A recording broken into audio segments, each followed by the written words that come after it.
Good morning guys! Ito na po, sa nag-request sa akin, nire-request nila sa page ko na kunan ng buo. So ito po ang white sand ng Aborlan, Palawan. At tingnan nyo naman kung gaano kalinis, gaano kalinaw.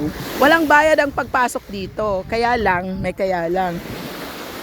kailangan may bangka ka. So right now, walang nag public transport papunta dito. So hopefully soon, next year, magkaroon tayo ng ganun.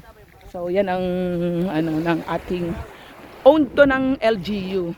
Ito ay sandbar. So sa link, ang tawag sa kanya ay Puting Buhangin. Yan. Masi-search niyo yung location niya, Puting Buhangin, Aborlan, Palawan. Yung nakikita niyo na yan ay Isla Sombrero. Ang ganda, di ba? Pupunta rin tayo dyan. Meron ding sandbar dyan malapit. Papasyalan din natin. So, ito guys. Nakita nyo. Walang, kailangan kung pupunta ka rito, may tent ka. So, ayan yung, mainland ng Aborlan. Kita nyo yung mga bangka na yan dyan, Ayan, mainland. Gaano katagal? From Co-op Pantalon, siya?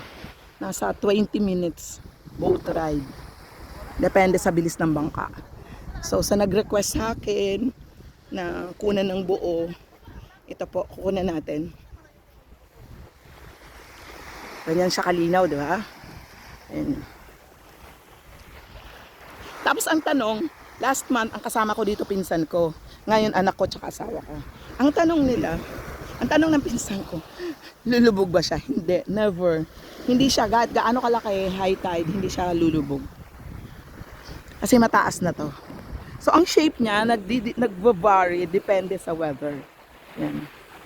Tapos, ang texture ng sand niya, as in may oras talaga to na white. Diba?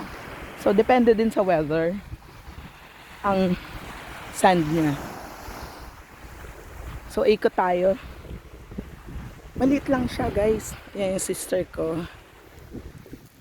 Andito ang family ko, kaya every month, nandito ako, pumupunta ako dito. Tingnan nyo.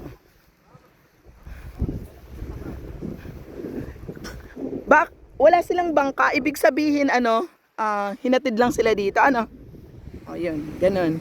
Ganun ang option dito, maligo ka dito, tapos, pahatid ka sa bangka, and then babalikan ka. Kaya lang, mas nauna sila sa amin umalis kami ng mainland 6 a.m. So, and the best time na punta dito sa umaga. Pero kung meron kang tent, okay din naman kahit tanghali.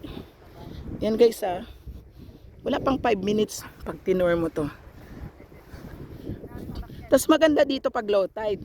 Madaming shells. Ayun pwede kang manguha ng shells. Tawirin mo yung ayun Ayan, nakita niyo yan. Maraming shells dito. Pwede ka rin mag-fishing dito. Last month napunta namin dito, may nag-fishing. May nag-angler. So, nasa 3 minutes na tayo. Na-request sa akin to, ayan may bat. Yung ibon. Pakalinaw guys, walang tao kasi dito. Tapos ito, since high tide na, maikli na to. Diba? Maikli na. High tide na kasi.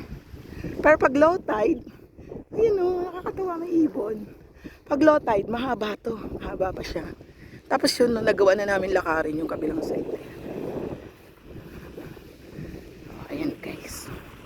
So variable ang color ng buhangin niya. But ang pinaka scenario, the summary, ay white siya talaga. Ayan na.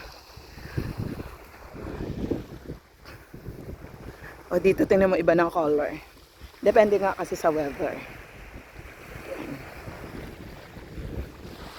4 minutes pa lang tayo.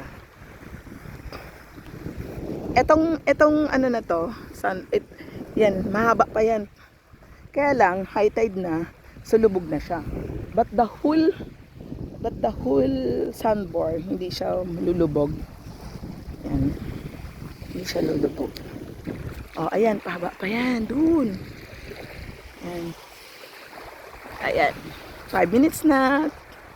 Thank you guys. I hope nagustuhan niyo yung aking vlog.